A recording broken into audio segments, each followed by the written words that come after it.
Hello दोस्तों, जय श्री राधे राधे। कैसे हो आप लोग? तो दोस्तों मैं भी बिल्कुल ठीक हूँ। तो दोस्तों आज की ब्लॉगिंग की शुरुआत हो रही है मेरी 5:30 बजे से, यहाँ अपने चौक में से नीचे। तो अभी आप लोगों को दिखाएंगे कि हम यहाँ पे अभी इकट्ठे हो रहे हैं, सारी लेडीज़ें और जेंट्स। तो चलो दिखाती हूँ आप लोगों को, अभी धीरे धीरे आ रहे लोग। जो माहौल हमारे देश में चल रहा है, तो हम इस तरह की घटना का कड़ी शब्दों में निंदा करते हैं। और इतना गुस्सा सबके अंदर है, उसकी उन बच्चों को देख के इतने दया आ रही है कि हम टीवी खोल रहे हैं तो जो बच्चे, जो माँ बाप जो रो रहे हैं, उनको देख के लग रहा है कि हमारे बच्चे हम कहाँ सुरक्षित है। हम हिंदू हैं, बस ये हमारे इसमें और कुछ अपने हमारे सामाजिक दायरे हैं जिसमें हम बंधे हुए हैं। तो आप सब लोगों को हमने यहाँ पर इसलिए एकत्रित किया है कि हम केवल अपनी संवेदनाएं उन माँ बाप के लिए, उन बच्चों के लिए इतना प्रकट कर सकते हैं। बहुत दुख हो रहा है, शब्द तो किसी के पास नहीं है। और हम लोगों की कोशिश ये है कि हम सबकी प्रार्थना है कि हमारे प्रधानमंत्री जी मोदी जी हैं, हम सिर्फ उनसे रिक्वेस्ट कर सकते हैं कि जो इस तरह की घटना हुई है उसका पुरजोर से विरोध करें और ऐसा सबक सिखाएं कि जो आने वाली नस्लें हैं या आर या पार, मतलब क्या है। अभी पुलवामा अटैक हुआ, आपने देखा, हर बार कुछ ना कुछ होता रहता है। हम लोग हमेशा, हिंदू नर्म दिल का होता है, वो बदला लेने में विश्वास नहीं करता है। वो हमेशा सोचता है आज नहीं तो कल सुधरेंगे। लेकिन कब तक? ये जो जाने जा रही है, ये हमारे अपने बच्चों की जा रही है। हमारे देश के साथ क्या हो रहा है? हम लोगों ने कमजोर समझ गया है। हम कमजोर नहीं देना चाहिए। एक देश दूसरे देश के साथ अपने विचार प्रकट करता है, अपने राजनीतिक संबंध, सामाजिक संबंध, बहुत सारे संबंध करता है। लेकिन यहाँ पर भारत हमेशा, मतलब क्या है, भारत में समझ क्या रखा है हमने। तो हम सबकी गुजारिश है कि मोदी जी, जो आप बातें करते हो, हमने इतने सारे इतने सारे हथियार जमा कर रखे, वो केवल किसके लिए? उनको टाइम आ गया है कि आपको हमें जवाब देना पड़ेगा। और हम सब की अपील है, हम सब की आशा है कि आज की डेट में भारत को एक सख्त एक्शन लेने की जरूरत है। और उसके लिए आप सब लोग को यहाँ पर इसलिए बुलाया गया है कि पुलवामा में और हमारे जो शहीद होते रहते हैं, आतंकवाद तो कभी खत्म ही नहीं हो रहा है। इसका कहीं ना कहीं हमें कैसा भी विरोध करना पड़ेगा। हम पूरे राष्ट्र के साथ है, मोदी जी के साथ है। हम सब, आप लोग जितने भी यहाँ पर आए हुए, तो हम सब की तरफ से एक कैंडल मार्च हमने रखा हुआ है। केवल हम ये श्रद्धांजलि अर्पित कर सकते हैं अपने जो हमारे बच्चे उसमें शहीद हुए हैं। आपने देखा होगा, छोटे बच्चे, 30-32 साल के बच्चे हैं। एक जो नेवी के जो ऑफिसर हैं, वो तो देखो 22-23 साल की घटना हो गई। तो हम कहाँ सुरक्षित हैं? मतलब हमारा सिर्फ इतना ही कसूर है कि हिंदू है, हिंदू होना क्या गुनाह है? तो आप सभी लोग आज जो आए हैं, आप सभी का बहुत बहुत धन्यवाद। आप में से अगर कोई 2 शब्द बोलना चाहते हैं तो कृपया यहाँ पर आ जाए, अपनी बात रख सकते हैं। कोई बोलना चाहता है? आदरणीय भट्ट जी, पहलगाम में निर्दोष लोगों की हत्या की गई है, और वो भी सेना की वर्दी के साथ। आप देखिए कि अगर ये पाकिस्तान के है या कश्मीर के, कश्मीर वाले भी उसमें शामिल हैं। जो ओवरग्राउंड वर्कर हैं वो कश्मीर के हैं, जिनसे उनको शय मिलती है। वहाँ से जो लोग आए हैं वो ऐसे नहीं आए हैं, ऐसी किसी की सीमा में कोई नहीं घुसता। वो वहाँ से प्रशिक्षित होकर हमारे कश्मीर में घुसे हुए हैं। और अभी इतने ज़्यादा हैं, ओवरग्राउंड वर्कर उनको कहा जाता है। अभी इतने ज़्यादा हैं जिसकी कोई सीमा है नहीं, हमारे पास कोई आंकड़ा नहीं है। अभी नहीं, बार बार इकट्ठा होना पड़ेगा, अभी तो समय काफ़ी है। कुछ नहीं होता फिलहाल, जो होगा बाहर वाले के साथ होगा, अंदर वाला तो बचा है। जयचंद हमारे बीच है, बहरहाल जयचंदों की का भी समय आएगा। अभी तो हम फिलहाल उन लोगों को श्रद्धांजलि देने यहाँ पे इकट्ठे हुए हैं जिनके साथ ये बीता है।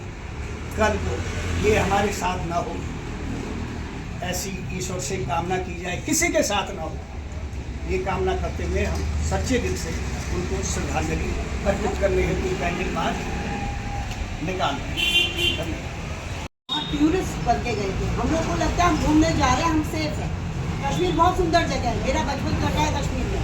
कश्मीर बहुत सुंदर जगह है। अभी मैं अमरनाथ भी गई थी पिछले साल, तो बहुत ही सुंदर जगह है। इसलिए लोग उसको मिनी स्विट्जरलैंड सोच के जाते हैं। पर क्या हम कितने सुरक्षित हैं? कितने सुरक्षित है वहाँ पर? आप खुद ही देख लीजिए। वो लोग आए, 4 जने थे जिनके स्केच भी अभी बन गए, न्यूज़ में आए हैं। सारे स्केच सारे उसमें आ गए हैं, आप लोगों ने देखे वीडियो।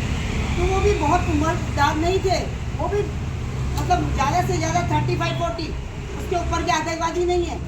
तो वो क्या कर रहे हैं, इतने छोटे बच्चों को लेके जा रहे हैं और उनको इस्लाम के नाम पे, जिहाद के नाम पे उनको भड़का रहे हैं, क्योंकि वहाँ एजुकेशन कम है। हमारी सरकार एजुकेशन के लिए इतना सब कुछ कर रही है, फिर भी एजुकेशन कम है। अपने आप को स्ट्रॉन्ग करना है, उसके लिए हम लोग को अपनी अपनी सुविधा, पहले तो ऐसे जागरूक होना है।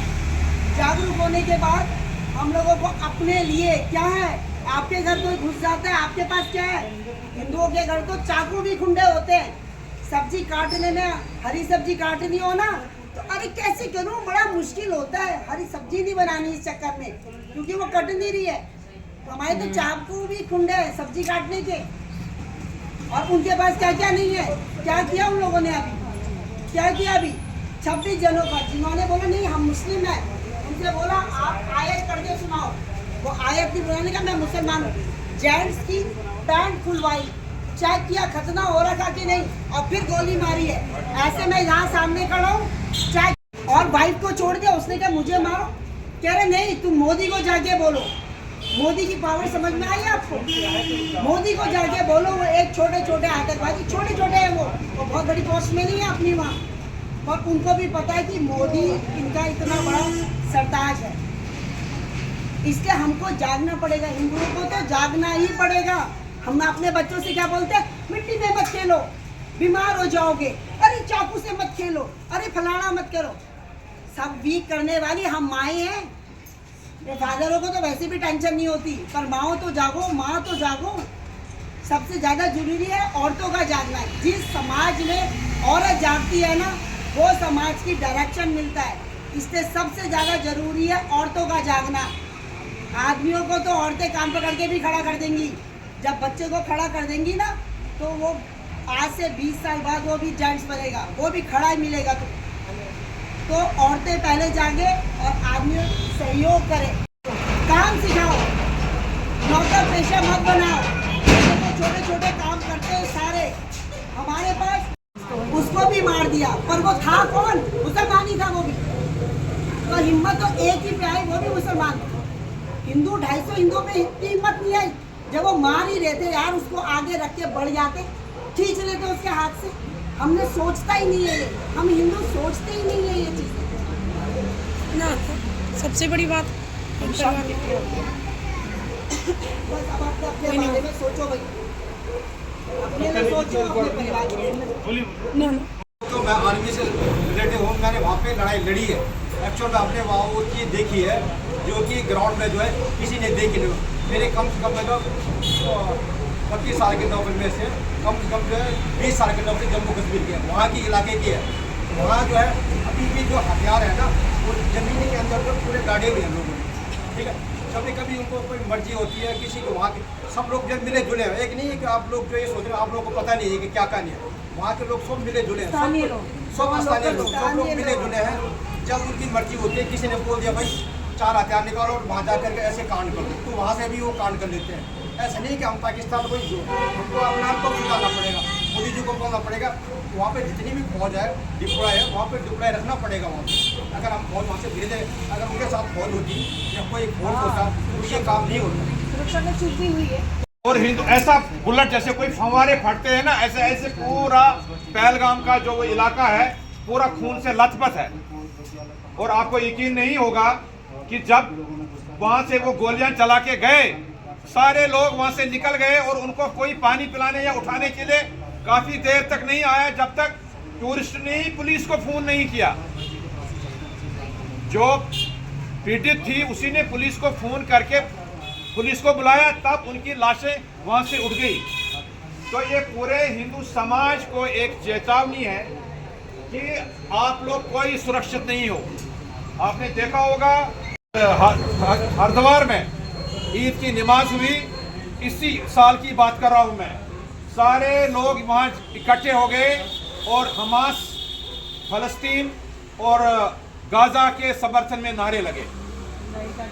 आप लोग उत्तराखंड को देख लीजिए, आपके दाएं बाएं क्या क्या हो रहा है। आप कश्मीर से आप सबक ले लीजिए, हमारे साथ क्या हुआ, लेकिन आप लोगों ने नहीं लिया। मुझे ये मतलब दुख से मुझे ये कहना पड़ता है कि शाम को पूरा उत्तराखंड मस्त होता है शराब में। जो कौम शराब में डूबा हुआ हो उसको भगवान भी नहीं बचा सकता है। ये दीमक की तरह घरों में यहाँ पे लगा हुआ है। आप इन बच्चों को क्या सिखाएंगे कल जब ये अपने बाप के सामने शराब पिएगा? क्योंकि उनको दाएं बाएं आप दिखते नहीं, हमारे दाएं रह रहा है कौन, हमें बाएं आ रहा है, वो किस मकसद पे यहाँ काम कर रहा है। आपने तो खुद ही अपने आप को बस यरगमाल बना दिया। पहलगाम की जो त्रासदी है ये उस नादी मार्ग एक गांव था जहां पूरे कश्मीरी हिंदुओं का गांव उड़ेल दिया। आर्मी यूनिफॉर्म में वो आए थे। वंदहामा एक गांव था, वहां सिर्फ एक बच्चा बच गया। तो ये मुझे हिंदुस्तान में क्या होगा? टूरिस्ट वो बेचारे क्या करने गए थे? थोड़ी सी हवा लेने गए थे, थोड़ी सी तफरी करने गए थे, उसके लिए उन्होंने पैसा खर्च कर दिया जेब से।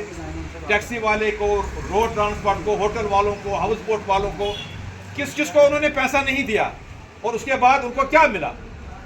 मैं गवर्नमेंट ऑफ इंडिया से भी ये दरखास्त करना चाहता हूँ कि वो अपनी आँख खोले। आप डेवलपमेंट करते हैं, इंफ्रास्ट्रक्चर बनाते हैं, रेलवे बहुत अच्छे बनाते हैं, एयरपोर्ट अच्छे बनाते हैं, इकॉनमी बहुत बड़ी हो गई है, लेकिन मुझे बताइए कि इस इंफ्रास्ट्रक्चर उस तरक्की का पे आ जाओ।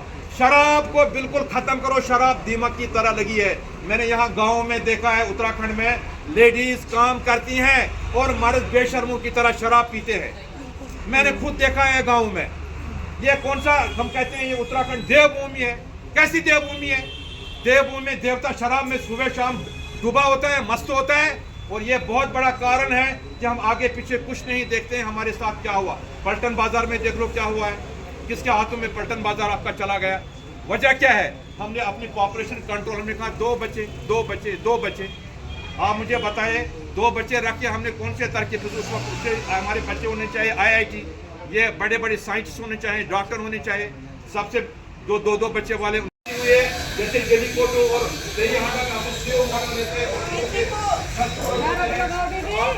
वो तो चले जा रहे। भारत माता की जय। ये लग रहा है पूरी पार्षद हो रहे हिंदू समाज के साथ, हिंदू समाज को देखना होगा। एक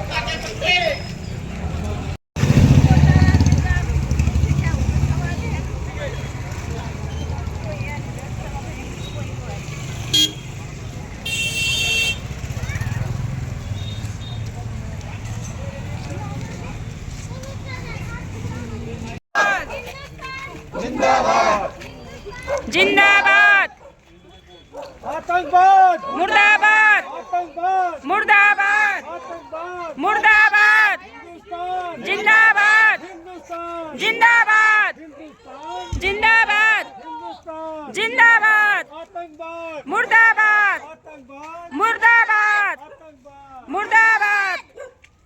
भारत माता की जय, भारत माता की जय, आतंकवादी, मुर्दाबाद, आतंकवाद, मुर्दाबाद, नहीं आतंकवाद मुर्दाबाद, नहीं सहेगा हिंदुस्तान, नहीं सहेगा हिंदुस्तान, नहीं सहेगा हिंदुस्तान। नहीं सहेगा सहेंगे। खत्म करो, खत्म करो।